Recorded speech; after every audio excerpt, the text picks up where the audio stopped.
Bonjour les amis, aujourd'hui je vais vous présenter un build universel qui va vous servir pour n'importe quelle classe de PoE.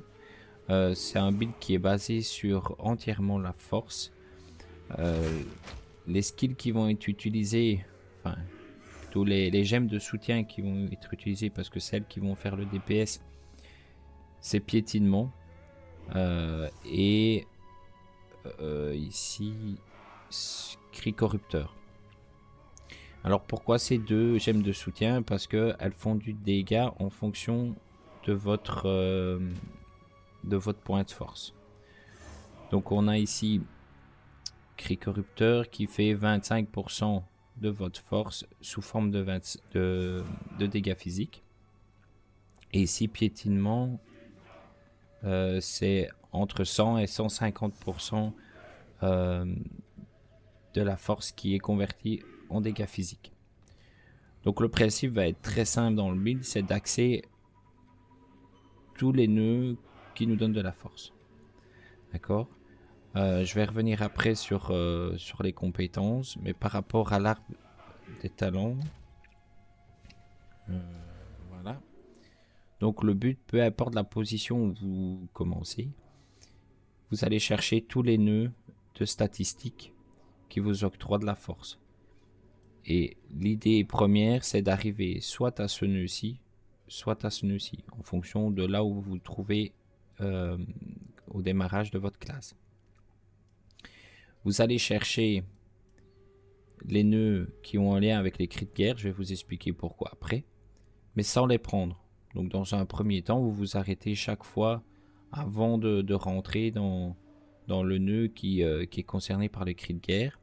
Alors ce qui est important à aller chercher, ben, c'est ici, ce nœud-ci, ce nœud-ci, ce nœud-ci, ce nœud-ci. Je pense que c'est tout au niveau du cri de guerre, oui. Au niveau de la force des nœuds qui sont vraiment très intéressants à aller chercher, il y a ici, qui octroie pas mal de force, et ce nœud-ci aussi. Donc voilà pour l'arbre des passifs. Au niveau du cri de guerre, en fait, on va mixer deux choses. On va mixer un build qui est basé donc sur piétinement. Dans un premier temps, ça va être le leveling, ça va être piétinement. On peut l'appliquer à la charge parce que ça fonctionne seulement avec les attaques de mobilité et ratissage est une skill de mobilité, mais charge du bouclier aussi. J'ai une préférence pour ratissage parce que il permet d'être spammé de manière continue, que la charge du bouclier a un temps de recharge qui lui est impacté. Mais sinon, dès les bas niveaux, vous prenez ratissage et vous lui appliquez piétinement. Après, au niveau des gemmes qui suivent, il n'y a pas vraiment une importance. Moi, j'ai mis tempo martial pour avoir plus de vitesse d'attaque et donc de le spammer plus souvent et d'avoir une zone accrue de la zone d'effet. Je vais vous montrer ça après dans du gameplay. Mais charge du bouclier fonctionne très bien également. Une autre skill qui est intéressante, c'est héros de sang. Pourquoi héros de sang? Parce qu'elle va vous permettre d'appliquer des explosions lorsque l'ennemi meurt et qu'il est justement atteint par un saignement. Ça se combine très bien avec, vous allez voir, cri corrupteur qui applique justement des dégâts de saignement. Alors dans un premier temps, vous n'aurez pas cri sismique. Donc je vous conseille de mettre cri corrupteur sur le cri infernal. La seule chose, c'est pour ça que dans le leveling, ça ne sera pas plus intéressant que ça. Mais ça vous permettra en fait de pouvoir ajouter un petit peu de DPS supplémentaire, notamment sur les boss. Et c'est bien de l'associer avec ingéniosité. Pourquoi? Parce que ça vous réduit le temps de recharge de votre cri de guerre. Alors, si vous êtes déjà dans des nœuds... Pardon. Dans des nœuds comme... je pense que c'est pas ici. Je pense qu'il y a des nœuds ici. Si vous êtes parti par le haut, il y a possibilité d'aller chercher des nœuds dès que vous avez accès au cri de guerre ici qui augmente la vitesse de recharge du cri de guerre. Ça peut être intéressant pour pouvoir le spammer un peu plus souvent. Mais sinon, sinon il n'y a pas forcément un intérêt. Ici, par exemple, aussi, on peut aller chercher, si vous avez déjà le cri de guerre et vous appréciez le gameplay, bah, allez diminuer un maximum le temps de recharge pour pouvoir le spammer un peu plus souvent. Et puis, une fois que vous serez niveau 41, vous pourrez passer à cri sismique. Alors, il y a une petite astuce pour cri sismique. En fait, logiquement, ce build-ci, c'est le build du Warbringer parce que dans son ascendant, il a la possibilité d'avoir aucun temps de recharge pour ses cris de guerre. Nous, le but ici, comme on joue pas Warbringer, bah, c'est de pallier à ça en appliquant une gemme de soutien. Alors, ce qu'on va appliquer, en fait, c'est cette gemme-ci, qui est verrouillage, qui fait qu'en fait, la skill ne peut plus appliquer d'étourdissement. Et ça tombe bien, parce qu'en fait, cri sismique, on peut le spammer, tant qu'on n'étourdit pas la cible. Donc dès qu'on va faire un étourdissement à la cible, à ce moment-là, le temps de recharge va s'enclencher. Mais si on n'étourdit pas, on va pouvoir le spammer. Donc le gros avantage de cette gemme-là, c'est que ça fait exactement ce que fait le pouvoir du Warbringer. Ça va nous permettre de spammer cri sismique et de pouvoir appliquer des stacks de saignement à nos cibles. De plus, cri sismique a un gros avantage, c'est qu'il affiche un peu de DPS. Bon, c'est toujours ça de prix. Mais aussi, il repousse les ennemis. Donc ça va nous permettre d'avoir une bonne tankiness par rapport à ça, parce que bah, les ennemis n'arriveront pas à nous toucher au corps à corps. Donc je vais vous montrer la différence entre les deux. Donc si par exemple, je mets ici sur le cri infernal. Donc déjà, piétinement, je vais vous le montrer. Donc on le met sur ratissage.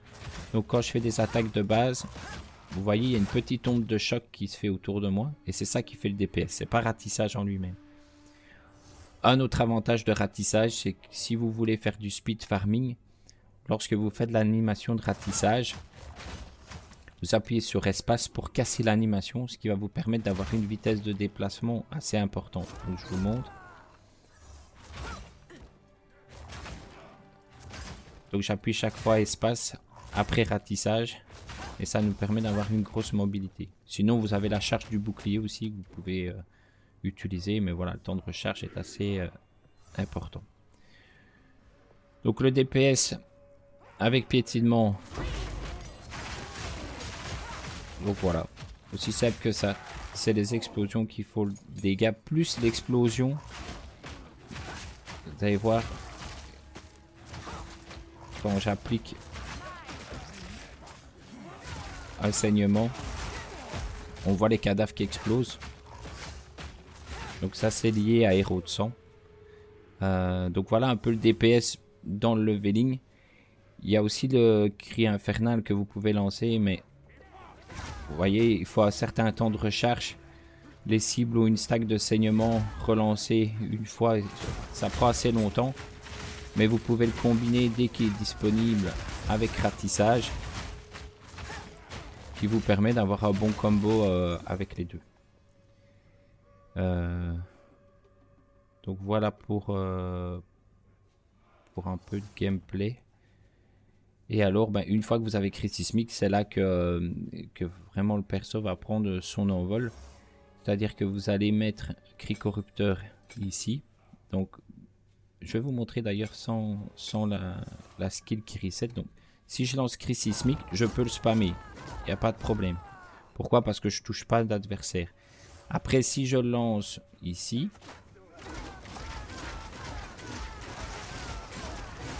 on va pas le montrer parce que bon, il meurt trop vite. Mais il y a de l'accumulation d'étourdissement qui se fait. Oh. Pardon pour le petit lag. Ouais, donc on ne le verra pas parce qu'il faudrait que j'aille un élite peut-être.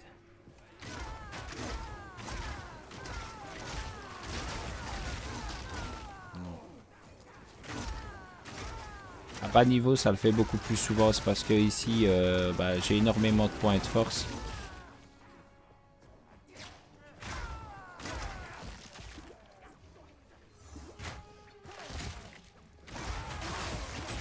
Je vais essayer de trouver un élite pour vous montrer À bas niveau, vous allez plus vite étourdir, donc ça va vraiment vous ennuyer. Je sais pas faire le con parce que je suis en hardcore.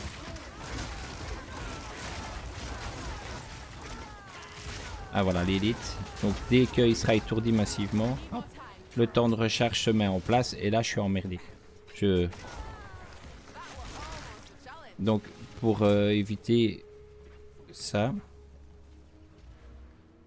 donc ce qu'on fait, c'est qu'on utilise cette skill là qui évite l'étourdissement de la cible et comme ça on n'a pas de problème.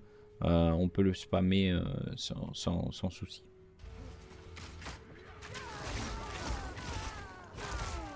Donc comme je vous ai dit, les ennemis en fait ne savent pas vous atteindre au corps à corps parce qu'ils sont chaque fois repoussés. Donc ça a un gros avantage. En plus moi ici je joue en hardcore, donc pour éviter que les ennemis arrivent avec moi au corps à corps. Donc en fait ils vont accumuler des stacks de saignement jusqu'à 10 stacks. Et ils vont perdre leur vie, leurs vies vont fondre à une vitesse monstrueuse. Donc j'avoue qu'une fois que je suis niveau 41 et que j'ai accès à crise sismique, ratissage devient vraiment optionnel. Le piétinement est vraiment moins intéressant. Après, contre des boss, vous allez avoir les stacks de saignement qui vont se cumuler jusqu'à 10. Il faut savoir que dès que vous allez relancer un nouveau cri sismique et donc réappliquer un saignement, le temps de saignement va être reset. Donc vous n'êtes pas obligé de le spammer en bloc une fois qu'il a laissé 10 stacks. Vous pouvez à ce moment-là donner des coups de ratissage pour faire du DPS et de temps en temps donner un cri sismique. Donc ça c'est intéressant. Vous pouvez aussi de temps en temps faire un cri infernal qui entre guillemets va vous servir à rien. La seule chose c'est que vous avez des nœuds, voilà comme ici, où on augmente les dégâts pour chaque cri de guerre différent que vous avez utilisé récemment. Donc ça vaut la peine de faire des cris de guerre différents pour pouvoir augmenter le DPS. Donc qu'est-ce que je dois vous dire par rapport encore à ce build? Donc vous avez vu, j'ai mis 568 HP. Mes résistances sont pas exceptionnelles, mais elles sont suffisantes. Une bonne armure.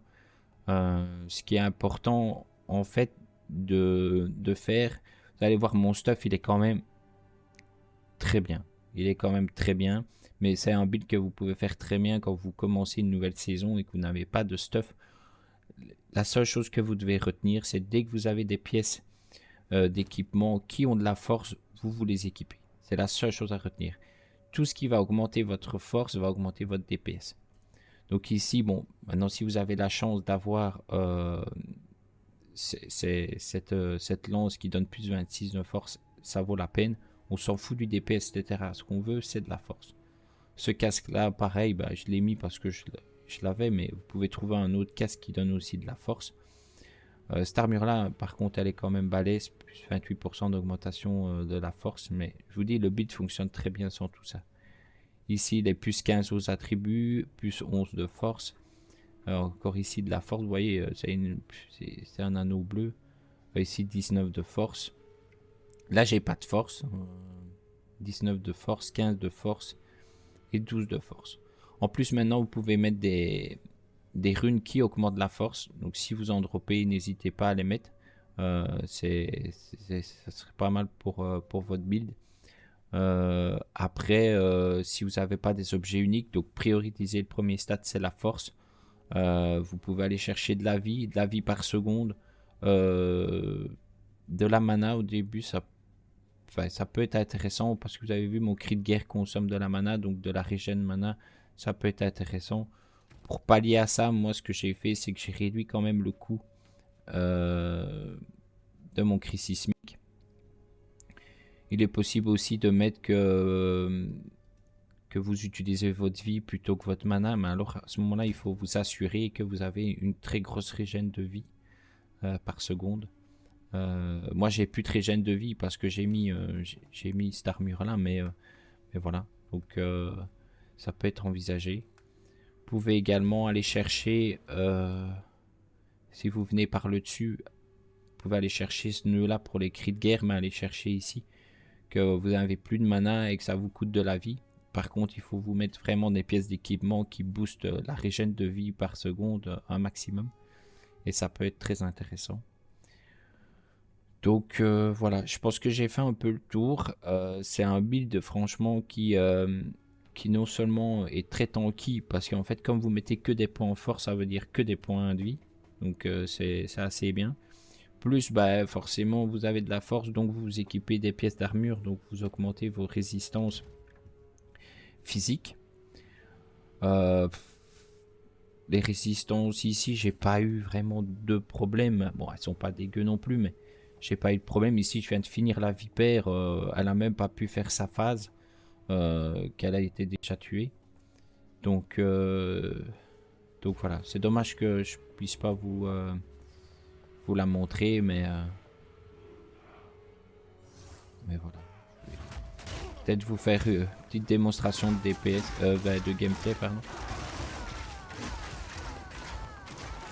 Vous voyez, je m'amuse même plus à faire ratissage maintenant. On fait plus que des cris de guerre de temps en temps pour les repousser et pour leur appliquer le saignement.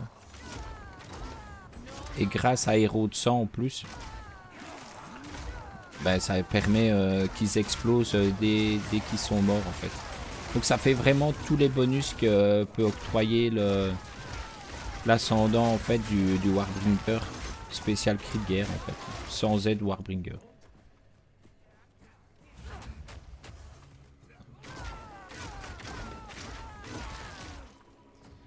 Donc voilà, je sais pas si la vidéo a été claire, si la vidéo vous a plu. N'hésitez pas à faire un petit pouce bleu et de vous abonner à la chaîne si vous aimez ce genre de contenu pour m'inciter à vous faire ce genre de vidéos. N'hésitez pas à poser des questions en commentaire s'il y a quelque chose que j'ai pas bien expliqué ou que vous aimeriez bien avoir plus d'infos sur l'une ou l'autre chose. Je pense que j'ai tout dit. Donc voilà. J'espère que vous prendrez du plaisir avec ce build. Mais je vous avoue que c'est le build le plus opti où c'est un peu un no-brain build. On se casse pas la tête avec son équipement. On cherche que des points de force. Et on s'amuse avec, je trouve, un gameplay assez fun de tuer tout avec seulement des cris de guerre. Donc c'est pas mal. Voilà. Je vous souhaite un bon jeu et n'hésitez pas donc à poster des commentaires, j'y répondrai volontiers. Voilà.